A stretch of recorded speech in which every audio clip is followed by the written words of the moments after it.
सबको नमस्ते।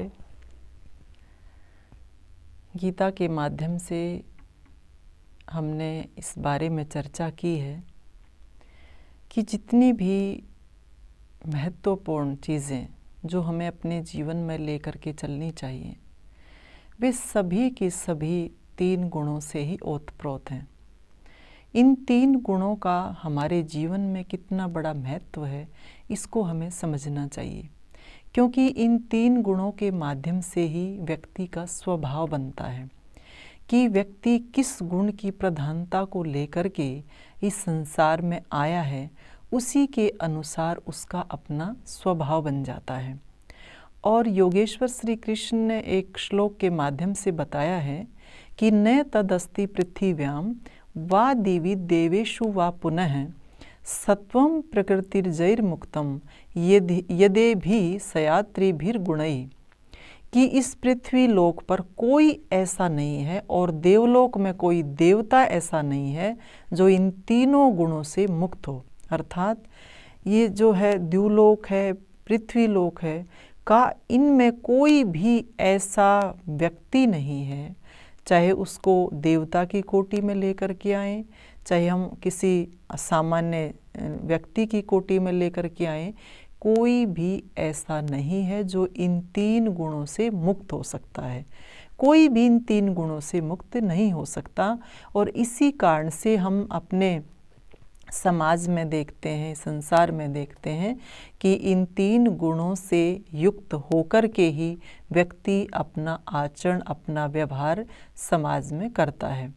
कहा कि इन 3 गुणों के बढ़ने घटने से ही मनुष्यों के स्वभाव जो है वह समय समय पर बदलते रहते हैं और उन्हीं के आधार पर उनके वर्ण और उनके आश्रम जो है इस प्रकार से निश्चित होते हैं। ये जो प्राचीन परंपरा से जो हमारी वर्ण व्यवस्था और आश्रम व्यवस्था का जो प्रचलन हुआ था वो इसी आधार पर हुआ था कि व्यक्ति का अपना जो स्वभाव है वह किस प्रकार का होता है। तो जिस व्यक्ति का जैसा स्वभाव होता है वह उसी प्रकार के वर्ण और उसी प्रकार के आश्रम में अपने आप को स्थापित कर लेता है।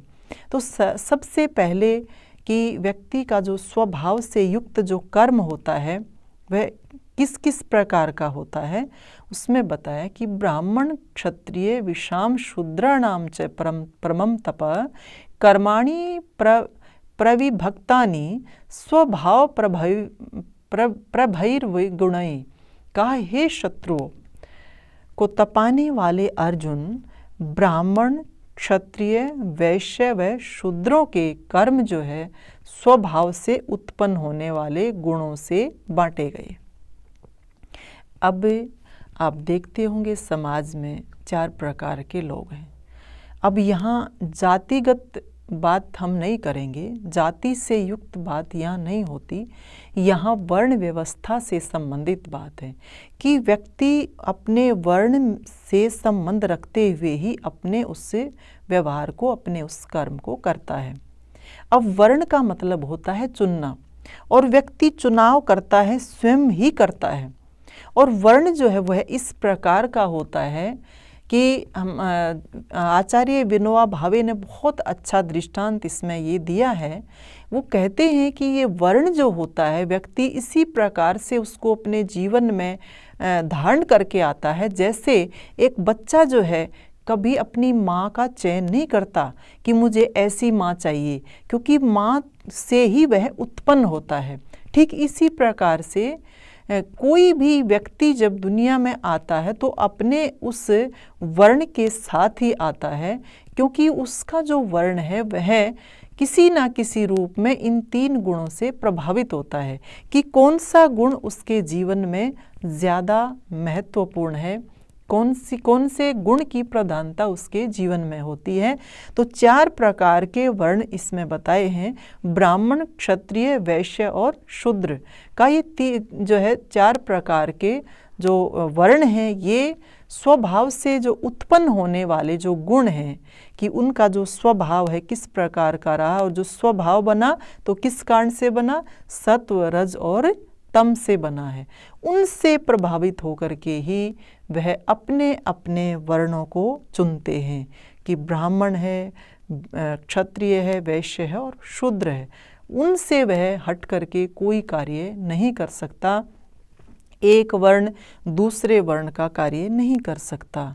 अब जिस प्रकार से ब्राह्मण अपना कार्य करता है, क्षत्रिय अपना कार्य करता है, अगर उनको उनके स्थान से दोनों को बदल दिया जाए तो वह एक दूसरे का काम नहीं संभाल सकते, क्योंकि वह अपने वर्ण में, अपने उस स्वभाव में ही जीते हैं और वहाँ जहाँ पर वे हैं वहीं पर वे अपना अच्छा कार्य कर सकते हैं।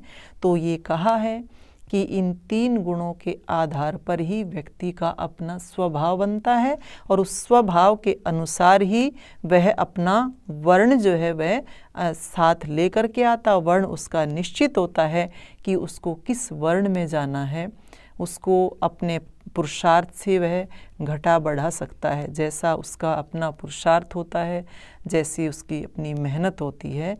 परंतु ये जो हमारी वर्ण की व्यवस्था है यह हमारे इन 3 गुणों के आधार पर ही टिकी हुई है, अपने व्यक्ति के स्वभाव के ऊपर ही आधारित होती है।